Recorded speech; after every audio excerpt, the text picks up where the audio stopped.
میدونید که 90 سال جدید ببره. اگر میخواد برای هفسینتون یا هدیه دادن یاد بگیرید این ببر خوشگل رو درست کنید، تا آخر این ویدیو با من همراه باشید. اول از همه میخوایم بدن ببرمون رو درست کنیم که من از زیرهای مبلی استفاده کردم برای حالت دادن به بدنش. اگر نداشتیم با دستتون هم میتونید این حالت رو ایجاد کنید. فقط باید توجه داشته باشین که هر چقدر که به سمت بالاتر میریم باید یکم باریکتر بشه. بعد کفش رو صاف میکنیم که یه حالت نشسته به خودش بگیره. اگر اونم زیر پای مبلی نداشتین میتونیم به میز کارتون فشارش بدین که کفش صاف بشه.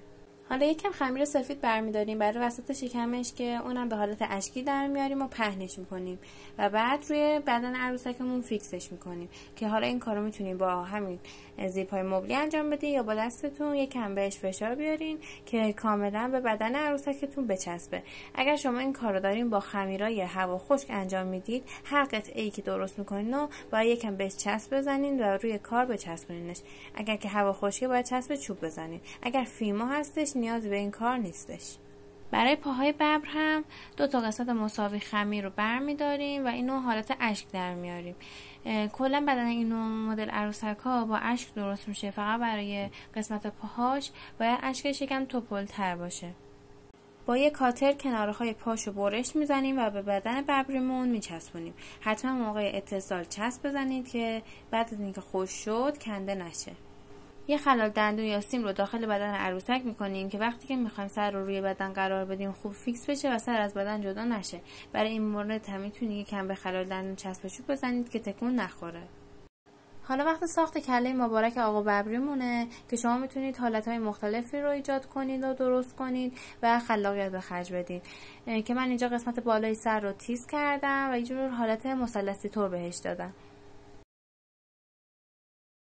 برای ساخت پوزش هم یکم خمیر سفید رو برمیداریم به حالت بیضی طور درستش میکنیم و بعد با یک کاتر بالاشو برش میزنیم و بعد روی صورت عروسکمون نصبش میکنیم.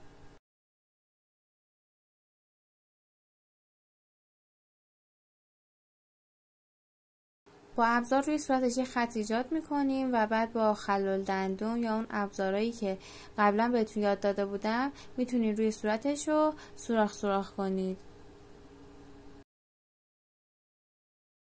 برای بینیش هم یه مقدار خمیر رو برمیداریم. حالا من اینجا رنگ نارنجی استفاده کردم، شما میتونید از رنگ قهوه‌ای یا مشکی هم استفاده کنید، قشنگ میشه. و به صورت مثلثی شکل درش میاریم و روی قسمت پوزه و صورتش نصب میکنیم. با خمیر مشکی هم براش چشم درست کردم که شما میتونید مدلش رو با توجه به سلیقتون و خلاقیتتون تغییر بدید و ببینید چه مدلایی رو بیشتر دوست دارید و از همون استفاده کنید. خمیر رو یکم باریکش میکنیم و برای ابروهاش هم یکم از خمیر رو میبریم و بالای چشاش نصب میکنیم.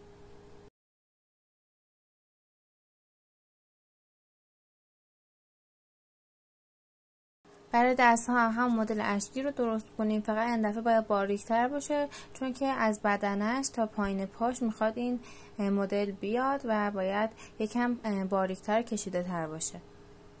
من برای خطهای روی بدن عروسک از خمیر استفاده کردم که البته این کار یکم زمان بره و اگر میخواید که سرعت کارتون بیشتر بشه میتونید از رنگ اکریلیک یا ماژیک های ضد آب هم استفاده کنید. بعد از اینکه دست ها رو درست کردیم جلوی بدن نصبشون میکنیم که یه حالت انگار نشسته بگیره به خودش و بعد هم سر رو روی بدن نصب میکنیم. فقط حواستون باشه که اون خلال دندون زیاد بلند نباشه که از سرش بیرون نزنه. برای ساخت گوش هم 2 تا خمیر نارنجی کوچیک رو برداشتم، گردشون کردم و بعد با سنبه وسطش رو گود کردم. حالا وسطش رو میتونید خالی بذارید یا میتونید یه مقدار خمیر بذارید و دوباره با همون سنبه یکم وسطش رو گود کنید که 2 تاشون به هم دیگه فیکس بشن. یکم پایین دایره رو که پایین گوشاست میبرید و بعد روی سر عروسک نصبش میکنید. اینجا رو حتما یکم چسب بزنید که بعد از اینکه خوش شد عروسک از گوشاش جدا نشن. برای ساخت دومش هم یه مقدار خمیر رو باریک میکنیم و با رنگ مشکی روش خط میندازیم یا با خمیر یا با ماژیک یا با رنگ و بعد به پشت بدن عروسک نصبش میکنیم. برای نصب دم هم به بدن حتما با میخ یا سوزن جاشو مشخص کنیم و خمیر رو یکم ببرین داخلش که کاملا فیکس بشه. بعد میتونین حالتش بدین که من آوردمش جلوی عروسک. بعد روی صورتش هم من با خمیر خط ایجاد کردم که با نمک ترش میکنه. شما میتونید مدل مختلفی بهش بدید.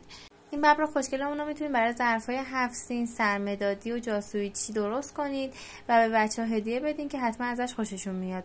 خیلی ممنونم که تا آخر ویدیو با من همراه بودین. حتما لایک کنید و برای دوستاتون هم بفرستین. نظرتون هم برای من بنویسید.